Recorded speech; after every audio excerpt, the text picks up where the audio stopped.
Hamlet, the Prince of Denmark, the title character and the protagonist, about 30 years old at the start of the play.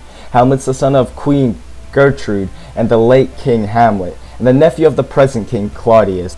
Hamlet is bitter and cynical, full of hatred for his uncle's scheming and disgust for his mother's sexuality.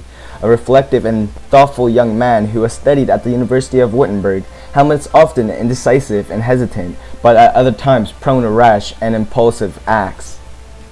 Claudius, the King of Denmark, Hamlet's uncle and the play's antagonist. The villain of the play, Claudius is calculating, ambitious politician driven by his sexual appetites and his lust for power. But he is occasionally shown signs of guilt and human feeling. His love for Gertrude, for instance, seems sincere. Gertrude, the Queen of Denmark, Hamlet's mother, recently married to Claudius. Gertrude loves Hamlet deeply, but she is a shallow, weak woman who seeks affection and status more urgently than moral rectitude or truth. Polonius, the Lord Chamberlain of Claudius' court, a pompous, conniving man. Polonius is the father of Laertes and Ophelia. Horatio, Hamlet's close friend who studied with the prince at the University of Wittenberg. Horatio is loyal and helpful to Hamlet throughout the play. After Hamlet's death, Horatio remains alive to tell Hamlet's story. Ophelia, Polonius' daughter, a beautiful young woman with whom Hamlet has been in love. Ophelia is a sweet, innocent young girl who obeys her father and her brother Laertes. Dependent on men to tell her how to behave, she gives in to Polonius' schemes to spy on Hamlet. Even in her lapse into madness and death, she remains maidenly, singing songs about flowers and finally drowning in the river amid the flower garlands she had gathered. Laertes, Polonius' son and Ophelia's brother, a young man who spends much of the play in France. Passionate and quick to act, Laertes is clearly a foil for the reflective Hamlet. Fortinbras, the young prince of Norway, whose father, the king, also named Fortinbras, was killed by Hamlet's father, also named Hamlet. Now Fortinbras wished to attack Denmark to avenge his father's honor, making him another foil for Prince Hamlet. The Ghost, the spectator of Hamlet's recently deceased father, the ghost who claims to have been murdered by Claudius, calls upon Hamlet to avenge him. However, it is not entirely certain whether the ghost is what it appears to be or whether it is something else. Hamlet speculates that the ghost might be a devil sent to deceive him and tempt him into murder, and the question of what the ghost is or where it comes from is never defined, resolved. Rosencrantz and Guildenstern, two slightly bumbling courtiers, former friends of Hamlet from Wittenberg, who were summoned by Claudius and Gertrude to discover the cause of Hamlet's strange behavior. Osric, the foolish courtier who summons Hamlet to his duel with Laertes. Voltimand and Cornelius, courtier whom Claudius sent to Norway to persuade the king to prevent Fortinbras from attacking. Marcellus and Bernardo, the officers who first see the ghost walking the ramparts of Elsinore and who summon Horatio to witnesses. Marcellus is present when Hamlet first encounters the ghost. Francisco, soldiers and guardsmen at Elsinore. Rinaldo, Polonius' servant who was sent to France by Polonius to check up and spy on Laertes.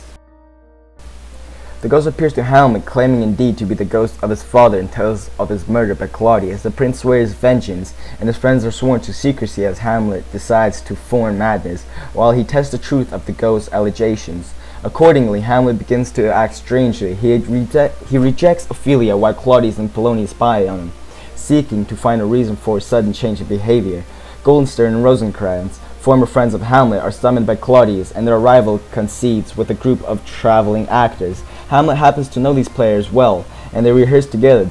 During rehearsal, they plot together to present Hamlet's play before the king and queen, which includes scenes that mimic the death or murder of Hamlet's father.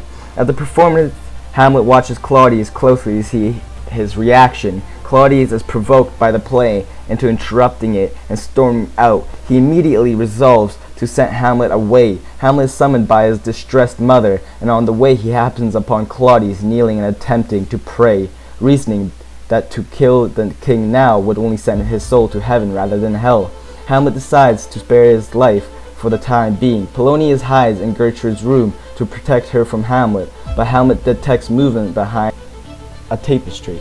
As Hamlet comes to scold his mother, he stabs the tapestry, and in so doing, kills Polonius. The ghost of Hamlet's father reappears, warning his son not to delay revenge or to upset his mother needlessly. As the army of Norway's King Fortinbras crosses Denmark to attack Poland, Hamlet is sent to England as an ambassador. During his journey, Hamlet discovers Claudius's plan to have him killed once he arrives, so he returns alone, sending Rosencrantz and Guildenstern to their deaths. During Hamlet's absence and following her father's death, Ophelia goes mad and is drowned. On the way back to Denmark, Hamlet meets Horatio in the graveyard, along with the gravedigger, where they talk of chances of life and death. As Ophelia's funeral procession arrives at the very same graveyard, Hamlet confronts Laertes, who has taken his father's place at court. A duel is arranged between Hamlet and Laertes. During the match, Claudius conspires with Laertes so that Hamlet would die either on poisoned rapier or from poisoned wine. The plan goes awry, as both Laertes and Hamlet are wounded by the poisoned blade, and Gertrude unwittingly drinks from the poisoned cup. Hamlet, in his death throes, kills Claudius, leaving only Horatio to explain the truth to the new king, Fortinbras, as he returns in victory from the Polish War.